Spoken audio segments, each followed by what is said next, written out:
Bible की प्रार्थनाएं।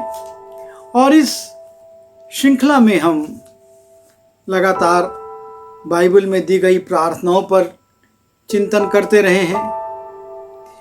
पुराने नियम और नए नियम के पात्रों की प्रार्थनाओं पर अध्ययन करते रहे हैं और विभिन्न प्रकार के जो तरीके बाइबल में प्रार्थना के दिए गए हैं उन पर भी हमने विचार किया है। और आज से हम यीशु मसीह की प्रार्थनाओं पर मनन चिंतन करेंगे। यीशु मसीह जो हमारे लिए एक नमूना छोड़ गए और जब वो परमेश्वर के पुत्र होने के बावजूद इस पृथ्वी पर थे तो उन्होंने हर वो मानवीय चरित्र और मानवीय स्वभाव प्रकट किया जिससे कि वो परमेश्वर के पुत्र नहीं मनुष्य के पुत्र के रूप में लोगों को दिखें और उसी रूप में वो उन तमाम कष्टों को, उन तमाम बातों को जो कि संसार में आम आदमी पर बीतती हैं उसको प्रकट करते हुए वो क्रूस को उठा सकें, मृत्यु को सह सकें और उसके बाद मृत्यु के बाद उन्होंने जब जी उठे तो अपने स्वर्गीय रूप को भी प्रकट किया। जब यीशु मसीह इस पृथ्वी पर थे वो 2 बार रोए। पहली बार वो लाजर की कब्र पर रोए और दूसरी बार वो यरूशलेम की दशा को देखकर रोए।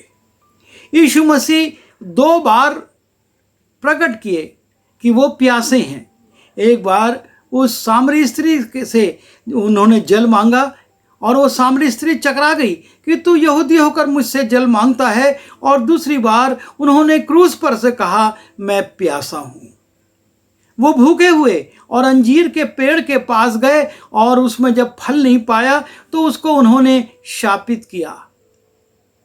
वो थक कर सो गए और जब नाव के पिछले सिरे में वो सो रहे थे आंधी तूफान आया और चेलों ने उनको उठाया। वो अपने चेलों पर क्रोधित हुए। इसलिए क्रोधित हुए थे कि उन्होंने बच्चों को आने से रोक दिया था और कहा था कि उनके माता पिता से कि इनको ले जाओ, और जब यीशु ने देखा तो कहा बच्चों को मेरे पास आने दो।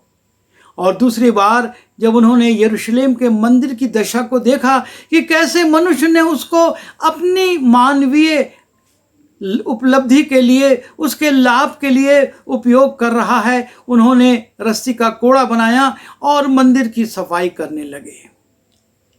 मैं ये विवरण इसलिए दे रहा था कि बाइबल में कोई घटना 2 बार, कोई 3 बार दी गई है कि वो भूखे हुए, वो प्यासे हुए, वो क्रोधित हुए, वो सोए, वो रोए। ये तमाम बातें जो दी गई हैं कोई 2 बार आई हैं, कोई 1 बार आई है, कोई इससे 1-2 बार ज़्यादा आई होगी। लेकिन यीशु मसीह परमेश्वर के पुत्र होने के बावजूद जो प्रार्थना करते थे, और इन चारों सुसमाचारों में मत्ती, मरकुस, लूका, यूहन्ना में 18 से 20 बार इस बात का उल्लेख है कि किन किन विषयों पर, किन किन समस्याओं पर और किन किन परिस्थितियों में यीशु मसीह ने प्रार्थना की। और ये बात प्रकट करता है कि यीशु मसीह इन संसारिक बातों को तो अपने जीवन से प्रकट करते थे, लेकिन उनका प्रार्थना का जीवन कितना ज़्यादा था। जहां पर उनके भूखे होने की, मनुष्य थे रोज भूखे होते होंगे, पर उल्लेख 2 बार आया। 1 बार आया, प्यासे होने का उल्लेख 2 बार आया, लेकिन उनके प्रार्थना करने का उल्लेख 18 से 20 बार है। और हम विभिन्न तरीके से और विभिन्न स्तरों पर उनकी की गई प्रार्थनाओं को कुछ दिन देखेंगे कि किस प्रकार से हमारे यीशु मसीह इस प्रार्थना का नमूना छोड़ गए। और तब मैं आपसे एक सवाल करना चाहूँगा, यीशु मसीह ने पहली प्रार्थना कब की? यीशु मसीह की पहली प्रार्थना, ज़रूर से हम आमने सामने नहीं हैं और एक दूसरे को पर से को जवाब और उत्तर नहीं दे सकते, लेकिन अपने दिमाग पर हम जोर डालें कि यीशु मसीह ने पहली प्रार्थना कब की। और जब हम लूका रचित सुसमाचार उसके 3 अध्याय के 21वें पद में जाते हैं, वहां पर यीशु मसीह की पहली प्रार्थना का उल्लेख है। लिखा है, जब सब लोगों ने बपतिस्मा लिया और यीशु भी बपतिस्मा लेकर प्रार्थना कर रहा था तो आकाश खुल गया। सब लोगों ने यूहन्ना बपतिस्मा देने वाले से बपतिस्मा ले रहे थे और हटते जा रहे थे, ले रहे थे, हटते जा रहे थे। यीशु मसीह जब आया, यूहन्ना बपतिस्मा देने वाला कहा, अरे तुझसे तो मुझको बपतिस्मा लेना चाहिए, तू मुझसे ले रहा है। यीशु मसीह ने कहा, अभी तो ऐसा ही होने दे, क्योंकि हमें इसी तरीके से सारी व्यवस्था को पूरा करना है। और तब यूहन्ना मान जाता है और यीशु मसीह को बपतिस्मा देता है। और यीशु मसीह के बपतिस्मा लेने और दूसरों के बपतिस्मा लेने में जो अंतर यहाँ पर दिखाया गया है, और वो ये है कि जब सब लोगों ने बपतिस्मा लिया और यीशु भी बपतिस्मा लेकर प्रार्थना कर रहा था। यीशु मसीह सिर्फ बपतिस्मा लेकर और यूहन्ना बपतिस्मा देने वाले को धन्यवाद देकर निकल नहीं गया, लेकिन लिखा है कि वो बपतिस्मा लेकर जब ऊपर आया तो प्रार्थना कर रहा था। और जब यीशु मसीह प्रार्थना कर रहा था तब लिखा है, तो आकाश खुल गया। जब यीशु मसीह बपतिस्मा लेकर प्रार्थना कर रहा था तब आकाश खुला।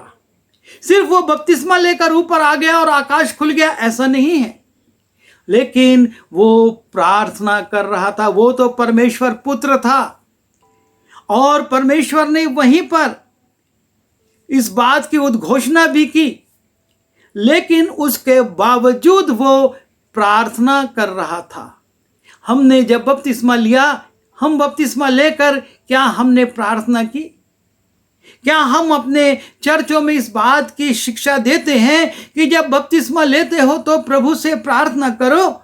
यहाँ पर लिखा है, यीशु भी बपतिस्मा लेकर प्रार्थना कर रहा था तो आकाश खुल गया और तब एक बहुत बड़ी आशीष आ गई। लिखा है, और पवित्र आत्मा शारीरिक रूप में कबूतर की नाई उस पर उतरा और ये आकाशवाणी हुई कि तू मेरा प्रिय पुत्र है, मैं तुझसे प्रसन्न हूं। यहां पर तीनों नजर आ रहे हैं, यीशु मसीह भी है, पवित्र आत्मा भी है और परमेश्वर भी है, पिता भी है। और जैसे ही जब यीशु मसीह बपतिस्मा लेकर प्रार्थना कर रहे हैं, उसके ऊपर शारीरिक रूप में कबूतर की नाई पवित्र आत्मा आ गया। वो पवित्र आत्मा से परिपूर्ण हो गया, जो परमेश्वर का पुत्र था, लेकिन फिर भी वो प्रकट कर रहा है कि जब तुम बपतिस्मा लेते हो तो क्या तुमने पवित्र आत्मा पाया? और जब पवित्र आत्मा से वो परिपूर्ण हो गया, आकाश से एक आवाज आ रही है कि तू मेरा प्रिय पुत्र है, मैं तुझसे प्रसन्न हूं।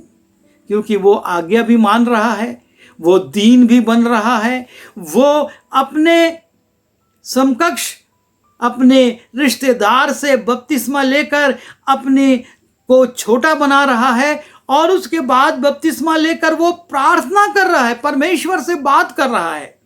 ये एक बहुत ज़रूरी बात है कि हम बपतिस्मा लेते हैं तो परमेश्वर से बात करें, परमेश्वर से प्रार्थना करें, ताकि परमेश्वर वो पवित्र आत्मा, क्योंकि बात यही हुई थी, मैं तो तुम्हें पानी से बपतिस्मा देता हूं, लेकिन मेरे बाद जो आएगा वो तुमको पवित्र आत्मा का बपतिस्मा देगा, आग का बपतिस्मा देगा। और सबसे पहले यीशु मसीह ने पवित्र आत्मा का बपतिस्मा यहाँ ग्रहण किया, और उसके बाद फिर पिन्तेकुस्त के दिन उसके चेलों को वो पवित्र आत्मा मिली। यीशु मसीह पर कबूतर की नाई, लिखा है, आत्मा शारीरिक रूप में कबूतर की नाई उस पर उतरा और ये आकाशवाणी हुई। जब हम इस रीति से सारी रीति विधियों को पूरा करते हैं, औपचारिकताओं को नहीं, लेकिन समर्पण के साथ जब हम विधियों को पूर्ण करते हैं तो परमेश्वर प्रसन्न हो जाता है। और जब परमेश्वर प्रसन्न हो जाता है तो हम भी उसके प्रिय पुत्र बन जाते हैं, जिससे कि वो प्रसन्न होता है। यीशु मसीह की दूसरी प्रार्थना, जब हम लूका रचित सुसमाचार उसके 4 अध्याय के पहले पद में जाते हैं, लिखा हुआ है, फिर यीशु पवित्र आत्मा से भरा हुआ यरदन से लौटा और 40 दिन तक आत्मा के सिखाने से जंगल में फिरता रहा और शैतान उसकी परीक्षा करता रहा। उन दिनों में उसने कुछ न खाया। जब वे पूरे दिन हुए तो उसे भूख लगी।